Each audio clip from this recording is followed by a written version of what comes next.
जय हिंद दोस्तों। दुख की बात यह है कि समय बहुत कम है। दुख की बात यह है कि समय बहुत कम है, लेकिन सुख की बात ये भी है दोस्तों, सुख की बात ये भी है दोस्तों, अभी भी आपके पास समय है, अभी भी आपके पास समय है। आपका एग्ज़ाम बहुत करीब आ गया है, एक मंथ बच गया दोस्तों, इसलिए आप वही क्वेश्चन पढ़िए जो आपके एग्ज़ाम के लिए, आपके एग्ज़ाम के पर्पस के लिए वह क्वेश्चन इम्पोर्टेंट है। आइए हम लोग पढ़ते हैं, मनुष्य में दोहरे रक्त परिसंचरण तंत्र क्या है तथा इसका क्या महत्व है और व्याख्या कीजिए। चाहे हम लोग समझते हैं मनुष्य का जो हृदय है या कोई जानवर हो, जैसे गाय, बैल, बकरी, गधा इत्यादि, ये सब जो जानवर हैं, इस जानवर का जो हृदय है वह दो भागों में बटा होता है और इसका हृदयों में 4 कोष्ठक होता है। यह हृदय में 4 कोष्ठक होता है, 4 चैम्बर होता है। आइए हम लोग समझते हैं, हृदय 2 भागों में होता है, एक को बोलते हैं बायां अलिंद और दूसरा को बोलते हैं दायां अलिंद। बायां अलिंद में शुद्ध रक्त का प्रभाव होता है, बायां अलिंद में शुद्ध रक्त रहता है और दायां अलिंद में अशुद्ध रक्त रहता है। आइए इससे पहले और भी हम लोग समझते हैं कि धमनी क्या है, सिरा क्या है और पल्मोनरी धमनी क्या है।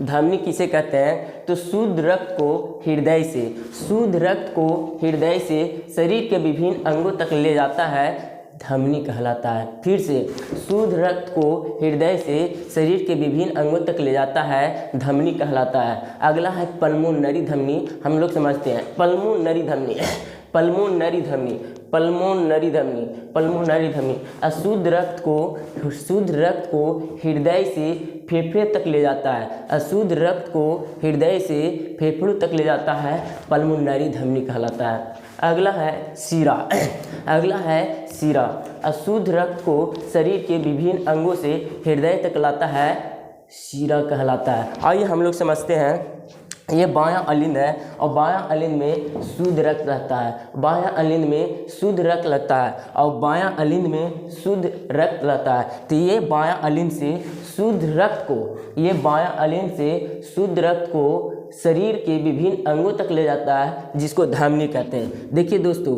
इसके में जाता है ये सिरा क्या कहलाएगा, महाधमनी या धमनी। इसके बाद आता है ऑक्सीजन, ब्लड आता है, जो रक्त आता है ऑक्सीजन के साथ आता है, जहाँ शरीर में ऑक्सीजन का उपयोग हो जाता है। यहाँ पर शरीर में क्या होता है, ऑक्सीजन का उपयोग हो जाता है। उपयोग होने के बाद यह रक्त अनॉक्सी रिक्त हो जाता है।